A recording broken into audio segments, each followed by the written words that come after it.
Assalamualaikum warahmatullahi wabarakatuh. Perkenalkan, kami dari kelompok 8 akan mempresentasikan materi tentang mengelola dan mengontrol program etika. Next. Kami, kelompok 8, beranggotakan yaitu saya sendiri, Oktaviani, Umi Zatia Sara, dan Nuraini. Next. Nah, dalam hal ini, materi pertama yang akan disampaikan itu adalah tentang melaksanakan program etika. Mengembangkan program etika bisnis yang efektif itu membutuhkan organisasi untuk mengatasi dan mengimplementasi, di mana implementasi itu membutuhkan tindakan yang menjamin tercapainya tujuan etika bisnis. Organisasi harus memiliki bagaimana cara untuk mengelola, mengevaluasi, dan mengendalikan program etika bisnis. Berikut ada 5 item yang mana khususnya memiliki dampak signifikan pada keberhasilan program etika. Yang pertama itu adalah isi kode etik perusahaan. Yang kedua, frekuensi komunikasi mengenai kode etik dan program. Yang ketiga, kualitas komunikasi. Yang keempat, kemampuan manajer senior untuk keberhasilan dalam memasukkan etika ke dalam organisasi. Dan yang kelima yaitu kemampuan manajemen lokal untuk melakukan hal yang sama. Nah, jadi jika sebuah perusahaan atau sebuah organisasi memiliki budaya yang lebih berfokus pada perencanaan daripada implementasi, karyawan mungkin akan melihat perilaku tidak etis sebagai perilaku yang dapat diterima tanpa kontrol yang tepat, kemudian berbohong kepada pelanggan, kemudian seperti memanipulasi harga, perilaku kasar, dan penyalahan sumber daya organisasi. Nah, jadi melihat program etika bisnis sebagai bagian dari perencanaan dan manajemen strategis ini, hal ini sangat penting untuk keberhasilan setiap perusahaan. Bagi beberapa perusahaan masih tidak mengerti apa itu etika terkait dengan aspek pentingnya dalam strategi bisnis.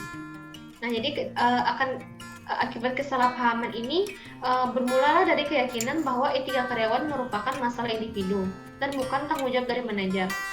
Sifat program etika di perusahaan Amerika Serikat contohnya yaitu adalah untuk menentukan risiko, kemudian mengembangkan kebijakan dan kode etik, dan memerlukan standar perilaku khusus.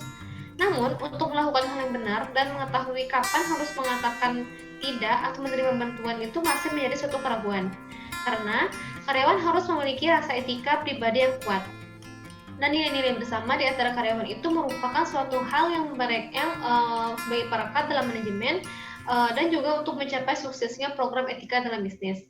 Jadi ketika program etika bisnis itu menyelaraskan dan mengarahkan kegiatan menuju budaya bisnis, karyawan akan merasakan komitmen terhadap etika jangka panjang untuk kemajuan perusahaan. Kontrol formula untuk etika bisnis mencakup kepada kontrol input seperti pemilihan yang tepat dari karyawan, kemudian pemilihan etika yang efektif, dan sistem struktural yang kuat. Saluran bantuan etika terkadang disebut dengan hotline, yang dimana yaitu memberikan dukungan dan memberi karyawan kesempatan untuk mendapatkan bantuan, kemudian mengajukan pertanyaan atau melaporkan kekhawatiran. Sistem pengendalian internal yang dapat meningkatkan bantuan etika adalah dinamakan dengan tabel bantuan etika. Nah, jadi sebuah tabel bantuan etika merupakan titik kontak dalam organisasi di mana karyawan dan manajer dapat menyampaikan kepribadian dan keprihatinan mereka dan menerima bantuan dari orang yang paling tepat di perusahaan untuk menangani situasi tersebut. Nah, jadi agar model ini dapat berhasil, tabel bantuan etika harus mendukung karyawan. Kemudian, tabel tersebut mudah diakses dan memiliki prosedur sederhana untuk diikuti karyawan saat mereka mengungkapkan keprihatinan. Selain itu, yaitu pengendalian proses mencakup kepada komitmen manajemen terhadap program etika dan metode atau sistem untuk evaluasi etika. Jadi metode ini mungkin melibatkan terkait dengan pelatihan harian untuk manajer dan karyawan sebagai pengingat tentang perilaku etis yang tepat. Jadi ini merupakan suatu jalan yang terbaik untuk memberikan kepemimpinan dalam etika yang dapat memberikan contoh yang baik sehingga banyak dicontoh oleh perusahaan lain yang efektif dalam menerapkan etika di perusahaan tersebut. Nah, selanjutnya yaitu tentang audit etika. Secara pengertian, audit etika adalah evaluasi sistematis program etika organisasi dan kinerja untuk menentukan keefektifan dalam perusahaan. di mana audit etika ini memberikan kesempatan untuk mengukur kesesuaian dengan standar etika yang diinginkan perusahaan. Etika dapat menjadi pendahulu untuk menyiapkan program etika, karena mengidentifikasi standar etika serta kebijakan dan area risiko yang ada, karena ada perundang-undangan terbaru yaitu FSGO Amandemen, di mana perundang-undangan ini mendorong audit etika yang lebih besar karena perusahaan berusaha untuk menunjukkan keprihatinannya kepada pemangku kepentingan, yaitu bahwa mereka itu mematuhi hukum dan telah menetapkan program untuk meningkatkan pengambilan keputusan etis. Sementara perusahaan tidak diwajibkan untuk melaporkan hasil audit mereka kepada publik. Contohnya seperti beberapa perusahaan di New York, itu New Belgium Brewing, melaporkan bahwa hasil audit di berbagai bidang seperti praktik ketenagakerjaan, kemudian upaya keberlanjutan, dan komunitas di luar jangkauan. Nah, jadi di mana konsep audit etika itu muncul dari gerakan untuk mengevaluasi dan melaporkan report inisiatif tanggung jawab sosial perusahaan yang lebih luas, terutama yang terkait dengan hal-hal yang keberlanjutan. Terlepas dari luasnya pengertian audit etika itu adalah alat yang dapat digunakan perusahaan untuk mengidentifikasi dan mengukur komitmen etis mereka kepada pemangku kepentingan dalam perusahaan. Karyawan, kemudian seperti pelanggan, investor, pemasok, anggota masyarakat, aktivis, media, dan regulator semakin meningkat menuntut perusahaan untuk bertindak secara etis dan bertanggung jawab atas perilaku mereka. Sebagai tanggapan tersebut, bisnis bekerja untuk memasukkan akuntabilitas ke dalam tindakan mereka, mulai dari perencanaan jangka panjang, kemudian pengambilan keputusan terkait dengan kegiatan sehari-hari, dan memikirkan kembali proses untuk tata kelola perusahaan dan keuangan pelaporan untuk memperkerjakan dan mempertahankan kegiatan dalam perusahaan sehingga dapat mempertahankan hubungannya dengan pelanggan. Audit etika menyediakan metode objektif untuk menunjukkan komitmen yang meningkatkan perencanaan strategis, termasuk kepatuhannya terhadap hukum dan standar etika, dan juga standar tanggung jawab sosial. Nah, jadi proses audit itu sangat penting untuk dilakukan oleh seorang pebisnis dalam menerapkannya dalam bisnisnya di perusahaan karena dapat meningkatkan kinerja dan efektivitas perusahaan. Selain itu juga dapat meningkatkan daya tarik bagi investor dan meningkatkan hubungannya dengan pemangku kepentingan, serta dapat mengurangi risiko kesalahan yang merugikan sehingga dapat merusak reputasi perusahaan tersebut. Selanjutnya yaitu next, tentang manfaat etika, manfaat audit etika. Nah, jadi ada banyak alasan mengapa perusahaan itu memilih untuk menganalisis, melaporkan, dan meningkatkan kualitas kode etik perusahaan mereka, di mana penilaian budaya etis organisasi diperlukan untuk meningkatkan kinerja etis dan untuk mendokumentasikan dalam proses hukum bahwa perusahaan memiliki etika yang efektif. Perusahaan dapat menggunakan audit etika untuk mendeteksi pelanggaran sebelum menjadi masalah besar yang menjadi masalah utama di perusahaan tersebut. Dan audit juga dapat memberikan bukti upaya sebuah perusahaan untuk mengidentifikasikan dan menangani risiko etika di perusahaan itu. Misalnya, perusahaan yang membuktikan bahwa mereka memiliki etika dan kepatuhan terhadap program dan melaporkan pelanggaran ketika hal tersebut ditemukan. Contohnya seperti satu perusahaan mungkin ingin mencapai kinerja yang paling etis, sedangkan yang lain mungkin menggunakan audit etika hanya untuk memproyeksikan citra yang baik untuk menyembunyikan budaya korupsi yang terdapat dalam perusahaan mereka. Nah, jadi dalam hal ini manajer puncak mungkin berupaya untuk menggunakan etika audit ini untuk mengidentifikasi masalah etika di perusahaan tersebut. Tetapi identifikasi saja itu tidak hanya berarti bagi mereka untuk mengambil langkah-langkah untuk memperbaiki penyimpangan ini, kecuali memang benar-benar dari perbaikan diri mereka masing-masing. Next, dalam manfaat audit etika ini ada beberapa hal yang perlu dibahas.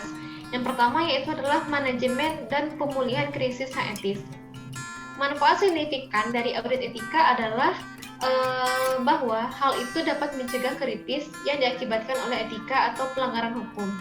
Krisis yang berpotensi lebih dahsyat daripada bencana alam atau gangguan teknologi, seperti perusahaan mengembangkan rencana manajemen krisis untuk merespon dan pulih dari bencana alam. Mereka juga harus bersiap menghadapi bencana etis yang dapat mengakibatkan biaya hukum dan keuangan yang besar dan mengganggu operasi rutin mereka. Selain itu, kerugiannya itu adalah seperti melumpuhkan karyawan, kemudian mengurangi produktivitas, menghancurkan reputasi organisasi, dan mengikis pemangku kepentingan kepercayaan para pemangku kepentingan. Anggota organisasi yang terlibat dalam perilaku yang meragukan atau melakukan hal-hal ilegal terkait dengan pelanggaran etika, hal itu dapat mengancam integritas organisasi atau perusahaan secara keseluruhan. Para pemimpin puncak khususnya dapat memperbesar kesalahan etika menjadi bencana secara keseluruhan, sehingga hal ini menjadi suatu ketakutan yang terbesar dari sebagian besar pimpinan perusahaan. Selain itu, juga menemukan pelanggaran atau aktivitas ilegal yang dapat dilakukan oleh media massa, digunakan oleh pesaing atau dituntut oleh perusahaan. Namun, proses ini sangat penting untuk kesejahteraan jangka panjang suatu organisasi. Sedangkan risiko seperti bencana alam atau bencana-bencana yang terkait dengan fisik seperti gempa bumi, kemudian kebakaran, badai, dan bencana alam lainnya itu tidak selalu dapat ditentukan. Jadi sehingga sayangnya risiko etika sering diberikan menjadi suatu hal yang prioritas atau dianggap tidak terlalu hal yang perlu dipermasalahkan. Namun perlu dicatat bahwa banyak risiko umum seperti reputasi, kualitas produk, litigasi, atau lebih memiliki kepada komponen etis. Sehingga risiko etis ini bisa memiliki kerugian yang sama besarnya jika terjadi risiko bencana alam. Karena perusahaan yang memperoleh reputasi buruk sebagai kemauan yang tidak etis kemungkinan akan mengakibatkan kehilangan investor, pelanggan, dan karyawan. Diperlukan beberapa waktu untuk bertahun-tahun bagi perusahaan untuk dapat pulih dari bencana akibat kesalahan atau kesalahan tersebut. Contohnya seperti perusahaan Ernst & Young itu melakukan investigasi terhadap beberapa cara CRO perusahaan global dalam mengelola risiko dan menggunakan wawasan mereka untuk membantu mengembangkan daftar rekomendasi untuk mengelola risiko mereka. Nah, jadi di sini ada 5 rekomendasi untuk peningkatan manajemen risiko.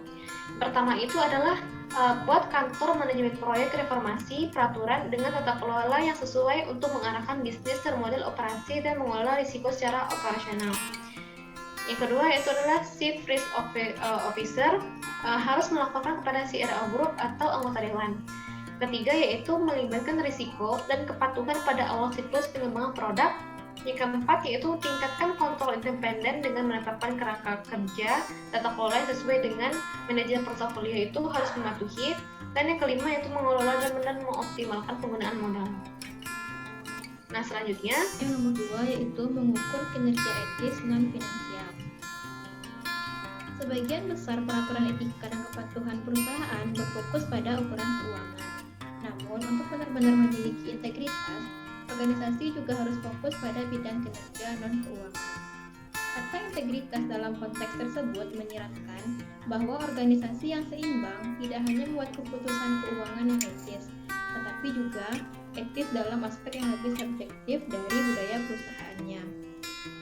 Sarbanes-Oxley mengembangkan model pengukuran etika. Ada 3 yaitu Six Sigma, Balanced Scorecard, dan Triple Bottom Line, di mana model tersebut digunakan untuk menangkap kinerja etis organisasi struktural dan perilaku. Yang pertama, Six Sigma. Six Sigma adalah metodologi yang dirancang untuk mengelola variasi proses yang menyebabkan cacat. Didefinisikan sebagai penyimpangan yang tidak dapat diterima dari target dan secara sistematis bekerja untuk mengelola variasi untuk menghilangkan cacat tersebut. Tujuan dari Six Sigma adalah untuk memberikan kinerja, memberikan keandalan, dan nilai kelas dunia kepada pelanggan kecil. Yang kedua, Balance Scorecard. Balance scorecard adalah sistem manajemen yang berfokus pada semua elemen yang berkontribusi pada kinerja dan kesuksesan organisasi, termasuk di dalamnya proses keuangan, pelanggan, pasar, dan internal. Tujuan dari balance scorecard adalah untuk mengembangkan perspektif yang lebih luas tentang faktor kinerja dan untuk menumbuhkan budaya belajar dan pertumbuhan yang meningkatkan semua komunikasi organisasi. Yang ketiga yaitu triple bottom line. Metode ini memberikan perspektif yang memperhitungkan dampak sosial, lingkungan, dan keuangan dari keputusan yang dibuat dalam suatu organisasi. Ketika membuat komitmen yang meningkat terhadap tanggung jawab sosial, perusahaan mempertimbangkan untuk menerapkan pelaporan triple bottom line sebagai cara untuk mengkonfirmasi bahwa investasi dan inisiatif mereka mendukung nilai-nilai organisasi mereka dan kesuksesan mereka secara keseluruhan. Tujuan dari berbagai metode ukuran kinerja dan pencapaian tujuan tersebut adalah untuk menentukan kualitas dan efektivitas inisiatif lingkungan, sosial, dan etika.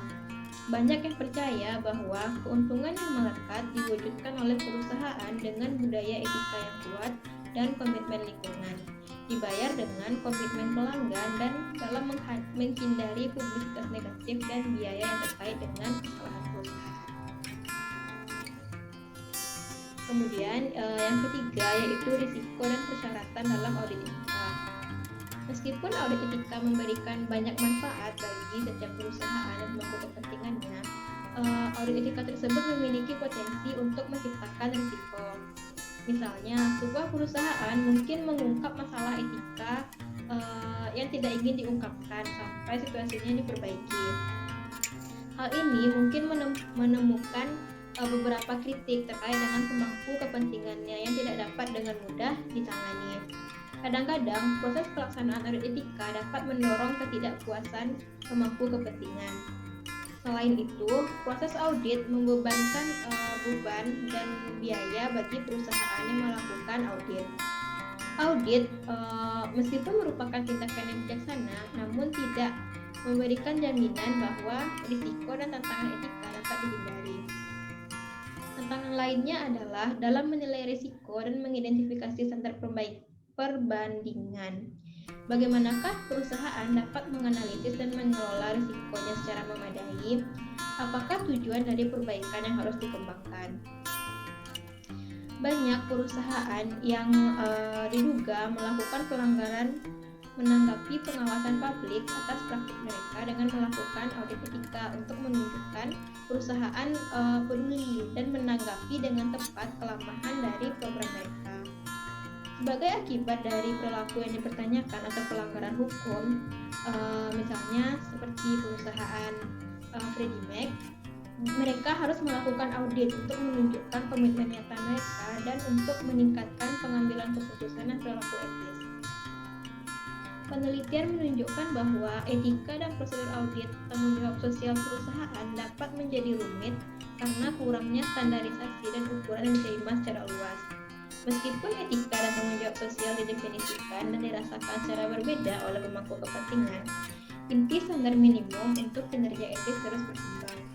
Standar-standar ini merupakan langkah mendasar dalam pengembangan persyaratan etika minimum yang spesifik, terukur, dapat dicapai dan bermakna bagi dampak bisnis pada semua pemangku kepentingan. Standar membantu perusahaan untuk menerapkan target yang terukur dan dapat dicapai untuk perbaikan. Dan standar tersebut membentuk landasan objektif untuk melaporkan upaya perusahaan kepada semua pemangku kepentingan. Ketidaksepakatan mungkin masih muncul karena masalah utama. Tetapi secara keseluruhan, standar ini harus memungkinkan perusahaan untuk membuat kemajuan dalam memenuhi tujuan mereka. Selanjutnya, pembahasan mengenai proses audit. Banyak pertimbangan yang diperhatikan ketika melakukan audit, seperti kedalaman dan lebar audit, penerapan standar kinerja, frekuensi audit, dan bagaimana hasilnya apabila dilaporkan kepada pemangku kepentingan, dan tindakan apa yang harus diambil dalam menanggapi hasil audit. Oleh karena itu, pendekatan perusahaan terhadap audit etika sangat beragam, seperti pendekatan mereka terhadap program etika dan tanggapan mereka terhadap peningkatan tanggung jawab sosial. Kerangka kerja audit etika ada 7. Yang pertama yaitu mengamankan komitmen manajer puncak dan dewan direksi. Yang kedua, membentuk komite dan mengawasi audit etika. Yang ketiga, menentukan ruang lingkup proses audit, termasuk bidang pokok yang penting bagi audit etika. Yang keempat, meninjau misi, kebijakan, sasaran, dan sasaran organisasi, serta tentukan prioritas etisnya. Yang kelima, mengumpulkan dan menganalisis informasi yang relevan di setiap bidang materi pelajaran yang ditentukan. Yang keenam, apakah hasil diverifikasi oleh agen independen. Dan yang ketujuh, melaporkan temuan kepada komite audit dan jika disetujui kepada manajer dan pemangku kepentingan. Kerangka kerja ini mencakup berbagai tanggung jawab dan hubungan bisnis. Audit memerlukan proses dan hasil individu untuk perusahaan tertentu karena memerlukan pertimbangan yang cermat atas isu-isu unik yang dihadapi organisasi tertentu. Yang pertama yaitu mengenai komitmen aman dari manajer puncak dan dewan direksi. Langkah pertama dalam melakukan audit adalah mengamankan komitmen manajemen puncak perusahaan, dan jika itu adalah perusahaan publik maka mengamankan dewan direksinya. Meskipun komite audit keuangan akan memeriksa standar etika di seluruh organisasi yang berkaitan dengan masalah keuangan, hal itu juga berkaitan dengan penerapan kode etik untuk pejabat keuangan puncak. Banyak dari masalah pejabat keuangan berhubungan dengan masalah tata kelola perusahaan, seperti kompensasi, opsi saham, dan konflik kepentingan. Audit etika dapat menunjukkan bahwa perusahaan telah mengambil langkah-langkah untuk mencegah kesalahan dan berguna dalam kasus di mana tuntutan hukum perdata menyalahkan perusahaan dan direkturnya atas tindakan karyawan yang nakal. Tekanan untuk audit juga bisa datang dari manajer puncak yang mencari cara untuk melacak dan meningkatkan kinerja etis dan mungkin memberi perusahaan mereka keuntungan atas pesaing yang menghadapi pertanyaan tentang perilaku etika. Beberapa perusahaan mendirikan kantor etika tingkat tinggi dalam hubungannya dengan program etika, dan petugas etika dapat mengampanyekan audit sebagai ukuran efektivitas program perusahaan. Terlepas dari dorongan untuk audit, keberhasilan audit bergantung pada dukungan penuh dari manajemen puncak, terutama CEO dan dewan direksi. Tanpa dukungan ini, audit tidak akan meningkatkan program etika atau budaya perusahaan. Proses audit yang kedua, membentuk komite untuk mengawasi audit etika. Membentuk komite atau tim untuk mengawasi proses audit, idealnya komite audit keuangan dewan direksi mengawasi audit, tetapi ini tidak terjadi di sebagian besar perusahaan. Di sebagian besar perusahaan, manajer atau petugas etika tidak selalu melapor kepada dewan direksi saat melakukan audit sosial dan etika. Tim ini harus mencakup karyawan yang memiliki pengetahuan tentang sifat dan peran audit etika, dan orang-orang tersebut harus berasal dari berbagai departemen dalam perusahaan. Tim dapat merekrut individu atau menyewa konsultan yang di luar untuk mengkoordinasi audit dan melaporkan hasilnya ke dewan direksi. Yang ketiga, tentukan ruang lingkup proses audit. Komite audit etika harus menetapkan ruang lingkup audit dan memantau kemajuannya untuk memastikannya tetap pada jalurnya. Ruang lingkup audit tergantung pada jenis bisnis, risiko yang dihadapi, dan peluang yang dimiliki untuk mengelola etika.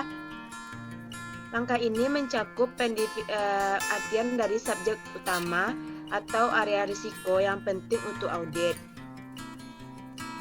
Penilaian didasarkan pada konsultasi langsung, observasi, survei, atau kelompok fokus. Yang keempat, tinjau misi, nilai, tujuan, dan kebijakan organisasi dan tentukan prioritas etis. Karena audit etika umumnya melibatkan perbandingan kinerja etika organisasi dengan tujuan, nilai dan kebijakannya, proses audit harus mencakup tinjauan pernyataan misi dan tujuan strategi. Misi keseluruhan perusahaan dapat memasukkan tujuan etika, tetapi ini mungkin terletak dalam dokumen terpisah, termasuk yang berfokus pada tanggung jawab sosial. Dokumen informal mencakup materi pemasaran, kebijakan tempat bekerja, kebijakan etika, dan standar untuk pemasok atau vendor. Tinjauan ini dapat mengungkapkan kebutuhan untuk membuat pernyataan tambahan untuk mengisi kesenjangan yang teridentifikasi atau membuat pernyataan misi komprehensif atau kebijakan etis yang mengatasi kekurangan apapun. Plan dan analisis informasi yang relevan. Langkah selanjutnya dalam kerangka audit atau audit etis, mengidentifikasi alat atau metode untuk mengukur kemajuan perusahaan guna meningkatkan keputusan dan perilaku etis karyawan. Perusahaan harus mengumpulkan informasi yang relevan untuk setiap bidang untuk memahami masalah karyawan. Audit etika menyeluruh meninjau semua laporan yang relevan, termasuk dokumen eksternal yang dikirim ke lembaga pemerintahan dan lainnya, untuk mengukur strategi keberlanjutan perusahaan bergantung pada laporan perusahaan perusahaan tersebut. Selanjutnya, verifikasi hasil. Verifikasi hasil memiliki pihak-pihak independen yang memiliki sebuah organisasi nirlaba yang mendukung inisiatif dan pelaporan tanggung jawab sosial, mendefinisikan verifikasi sebagai penilaian independen atas kualitas, akurasi, dan kelengkapan laporan perusahaan sosial. Verifikasi independen memberi perusahaan pemangku kepentingan dan masyarakat untuk mengukur jaminan bahwa perusahaan melaporkan kinerja etisnya secara adil dan jujur, serta memberikan penilaian terhadap sistem pelaporan sosial dan lingkungannya perusahaan. Sebuah survei yang dilakukan oleh satu kantor akuntan. Verifikasi hasil audit harus melibatkan prosedur standar yang mengontrol keandalan dan validitas informasi. Selanjutnya, yang keenam, laporkan temuan. Langkah terakhir dalam kerangka ini adalah menerbitkan laporan audit etika. Ini melibatkan pelaporan temuan audit melalui laporan formal kepada Dewan Direksi dan Eksekutif Puncak. Dan jika disetujui kepada pemangku kepentingan eksternal, meskipun beberapa perusahaan memilih untuk tidak mempubliskan hasil audit mereka ke publik, lebih banyak perusahaan memilih untuk membuat laporan mereka tersedia bagi pemangku kepentingan. Laporan lebih bermakna jika integritas dengan informasi organisasi lainnya tersedia. Perusahaan mungkin ingin memasukkan dalam audit etika bagian tentang praktik industri terbaik dan bagaimana perbandingan dengan perusahaan lain di bidangnya. Perbandingan semacam itu dapat membantu perusahaan mengidentifikasi kelemahannya dan mengembangkan saran untuk perbaikan. Selanjutnya, next. Pentingnya strategi audit etika. Meskipun konsep audit pemeriksaan resmi kinerja etis, banyak organisasi mengaudit kinerja secara informal. Setiap upaya untuk memverifikasi hasil dan membandingkan dengan standar yang dianggap sebagai kegiatan audit, banyak perusahaan kecil mungkin tidak menggunakan audit, tetapi mereka tetap melakukan aktivitas audit. Audit etika harus dilakukan secara teratur daripada sebagai tanggapan atas masalah atau pernyataan tentang prioritas dan perilaku perusahaan. Audit etika bukanlah proses kontrol untuk digunakan selama krisis, meskipun dapat menunjukkan area masalah potensial dan menghasilkan solusi dalam situasi krisis. Selanjutnya, next, ringkasan. melihat program etika bisnis sebagai bagian dari perencanaan strategi dan kegiatan manajemen sangat penting untuk keberhasilan setiap perusahaan. Namun, agar program tersebut berhasil, perusahaan harus menerapkan kontrol dan sistem untuk memastikan bahwa program tersebut dijalankan secara efektif. Kontrol termasuk input, output, dan kontrol proses. Kontrol input berkaitan dengan menyediakan alat dan sumber yang diperlakukan untuk organisasi, seperti karyawan yang baik dan pelatihan etika yang efektif secara sistem yang struktural. Kontrol proses termasuk komite manajerial untuk program etika dan metode atau suatu sistem untuk evaluasi etika. Kontrol keluaran melibatkan membandingkan standar dengan perilaku yang sebenarnya. Salah satu metode yang paling populer untuk mengevaluasi kinerja etis adalah audit etika. Audit etika adalah evaluasi sistematis program etika organisasi atau kinerja etis yang memberikan kesempatan untuk mengukur kesesuaian dengan standar etika yang diinginkan. Konsep audit etika muncul dari gerakan audit dan pelaporan inisiatif tanggung jawab sosial perusahaan yang lebih luas. Audit sosial adalah proses menilai dan melaporkan kinerja bisnis dalam memenuhi tanggung jawab sosial, ekonomi, hukum, etika yang diharapkan oleh para pemangku kepentingan. Audit etika dapat dilakukan sebagai komponen dari audit sosial. Audit adalah alat yang dapat digunakan perusahaan untuk mengidentifikasi dan mengukur komitmen etis mereka kepada pemangku kepentingan dan menunjukkan komite mereka untuk meningkatkan perencanaan strategis termasuk kepatuhan terhadap standar hukum, etika, dan tanggung jawab sosial. Proses audit dapat menyoroti tren meningkatkan pembelajaran organisasi dan memfasilitasi komunikasi dan hubungan kinerja.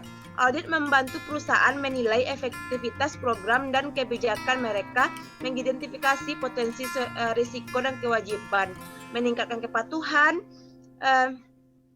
terhadap hukum dan menunjukkan kemajuan di bidang ketidakpatuhan sebelumnya. Salah satu manfaat terbesar dari audit adalah meningkatkan hubungan dengan pemangku kepentingan. Audit etika dapat membantu mencegah krisis hubungan masyarakat yang terkait dengan pelanggaran etika atau hukum. Meskipun audit etika memberikan manfaat bagi perusahaan dan pemangku kepentingan, mereka memiliki potensi yang mengekspor risiko. Proses audit tidak dapat menjamin perusahaan tidak akan menghadapi tantangan. Selain itu, ada beberapa standar umum yang menilai pengungkapan dan efektivitas atau untuk membuat perbandingan dalam suatu industri. Audit etika harus unik untuk setiap perusahaan berdasarkan ukuran, industri, budaya perusahaan, risiko teridentifikasi, dan lingkungan peraturan di mana ia beroperasi.